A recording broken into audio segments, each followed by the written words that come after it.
नमस्कार, आप सबका स्वागत है हमारे चैनल नेक्स्ट 9 न्यूज़ पर। मेरा नाम है दीपक गुप्ता। महाराष्ट्र में यहाँ पर जिस तरीके से सियासी भूचाल आया हुआ है ना, वो पूरा देश देख रहा है इन दिनों। क्योंकि जहाँ एक तरफ उद्धव ठाकरे ने इस्तीफा भी दे दिया, सीएम बन गए एकनाथ शिंदे, बीजेपी सत्ता में वापस आ चुके, लेकिन इसके बाद संजय राउत की गिरफ्तारी पर सवाल ये खड़े हो रहे हैं कि क्या जाँच एजेंसियाँ किसी पार्टी के कहने पर चलती नजर आ रही, यानी कि सीधे तौर पर केंद्र सरकार पर, बीजेपी पर निशाना साधा गया कि बीजेपी के कहने से ही क्या यहाँ पर जाँच एजेंसियाँ कार्रवाई करती नजर आ रही है। क्योंकि पूरे अगर प्रकरण मामले पर देखा जाए तो संजय राउत एक ऐसे नेता थे जिन्होंने उद्धव ठाकरे के इस्तीफे के बीच और एकनाथ शिंदे के खिलाफ बहुत ज़्यादा बयानबाजी करी थी, वो भी जमीनी स्तर पर।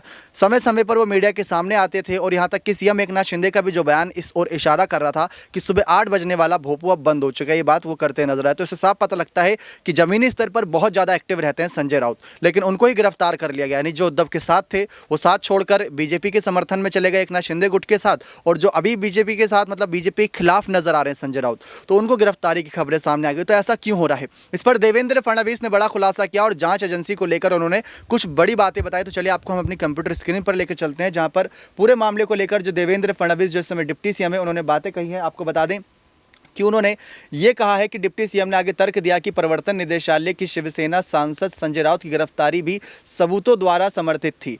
गिरफ्तारी के बारे में विस्तार से नहीं बताने के लिए सतर्क दिखाई देते हुए नजर आए थे फडणवीस, ये साफ पता लग रहा था उनके चेहरे से। उन्होंने ये भी कहा कि मैं ये मानना चाहता हूं कि जब कोई केंद्रीय जांच एजेंसी कोई कार्रवाई करती है तो उसके पास कुछ सबूत होते हैं। मामला अदालत में लड़ा जाएगा और अदालत इसका फैसला करेगी। मैं इस मामले पर अधिक टिप्पणी नहीं करूँगा। ये बात हो गई। अब इसके बाद यहाँ पर एक नीचे बयान है कि हर दिन वह, यानी कि बीजेपी नेता ने ही, जो कि विधायक सुधीर मुनगंटीवार हैं, उन्होंने साफ तीखी प्रतिक्रिया दी। उन्होंने कहा कि हर दिन वह अपने प्रतिद्वंदियों या व्यक्तियों पर सबसे अपमानजनक शब्दों में प्रहार करने के लिए एक एजेंडा निर्धारित करते थे। संजय राउत के लिए बयान था। साथ ही साथ उन्होंने ये भी कहा कि गालियों का ढेर लगाने के लिए अपने समय को अधिकतम करने की कला में उन्हें महारत हासिल थी। 40 सेकंड में 40 गालियां, ये बात करते नजर आए विधायक। साथ ही उन्होंने कहा कि जिस तरह से उन्होंने प्रधानमंत्री नरेंद्र मोदी पर जुबानी हमला किया था वह सबसे भयावह था। ये यहाँ पर बातें करते नजर आए। तो पीएम का अपमान नहीं सहते नजर आएंगे, साफ पता लग रहा है इन सब मामलों से। लेकिन इन सब से हटकर बातें जो एक तरीके से देवेंद्र फडणवीस की इन सब बातों से अगर गौर करने वाली है तो वो काफ़ी सतर्क नजर आए इन सब मामलों पर खुलकर